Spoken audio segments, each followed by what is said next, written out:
Assalamualaikum warahmatullahi wabarakatuh. Saya akan menceritakan kisah Perang Badar. Halo sahabat Tafsir, sekarang kita akan menceritakan Perang Badar. Perang Badar Al-Kubra terjadi pada bulan Ramadan, tahun kedua setelah hijrah. Umat Islam berhasil memenangi perang ini. Dalam sejarah, inilah kemenangan agung pertama pejuang-pejuang Islam, kaum musyrikin dan kebatilan. Kisah Perang Badar adalah peristiwa yang paling terkenal dalam sangat banyak. Terdapat hikmah dan pelajaran di dalamnya. Dalam perang ini, Rasulullah memimpin langsung aksi penyerangan yang hanya melibatkan sekitar 313 orang muslimin. 8 pedang, 6 baju perang, 70 ekor unta dan 2 ekor kuda. Sedangkan kaum Quraisy memiliki 1.000 orang, 600 persenjataan lengkap, 700 unta dan 300 kuda. Namun semangat jihad yang membara di bulan Ramadan membuat pasukan Islam berhasil menewaskan 3 pimpinan perang dari kaum Quraisy, yakni Utbah, Syaibah dan Walid bin Utbah. Kebencian Abu Jahal Nabi Muhammad lahir dari keluarga Bani Hashim dan suku Quraisy. Perjalanan dakwah Nabi Muhammad sejak menerima wahyu di usia 40 tahun, kemudian dilindungi oleh pamannya, pemimpin Bani Hashim dan suku Quraisy, yaitu Abu Thalib. Setelah kematian Abu Thalib pada tahun 619 Masehi, kepemimpinan Bani Hashim diteruskan kepada Amr bin Hisham atau Abu Jahal yang merupakan salah satu musuh Muhammad.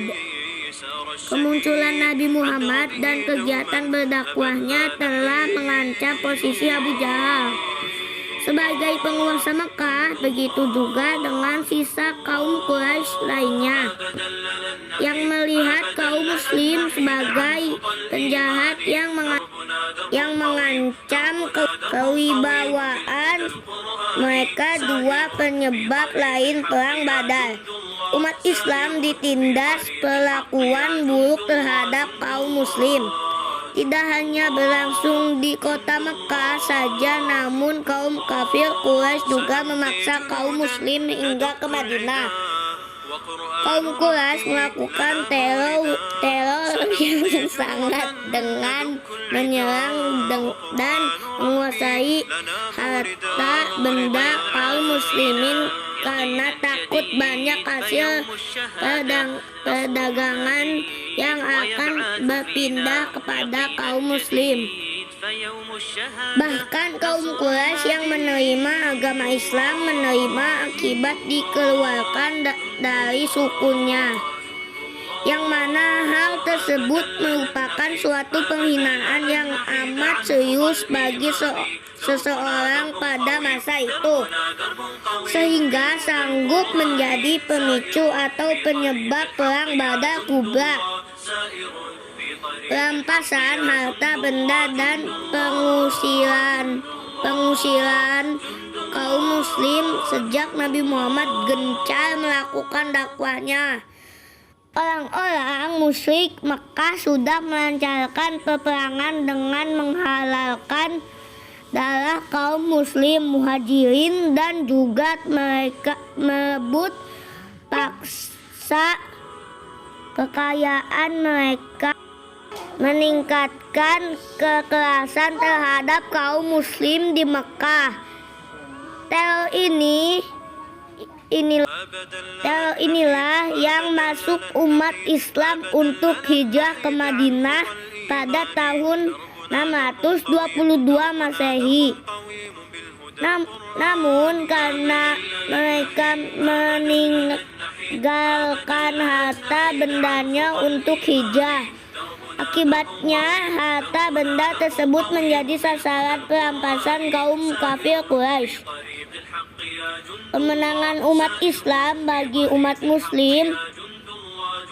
Perang Badar merupakan peristiwa besar, sebab peristiwa merupakan pertempuran besar pertama umat Islam melawan musuh. Dengan pertolongan Allah, kaum Muslim menang meski kalah jumlah. Saking hebatnya Allah Subhanahu wa Ta'ala sampai menamainya sebagai Yaum Al-Furqan, hari pembeda, karena pada hari itu dibedakanlah mana yang hak dan batil. Saat itu pula Allah menurunkan pertolongan besar untuk kaum muslimin dan memenangkan mereka atas musuh-musuhnya. Sekian dari saya. Wassalamualaikum warahmatullahi wabarakatuh.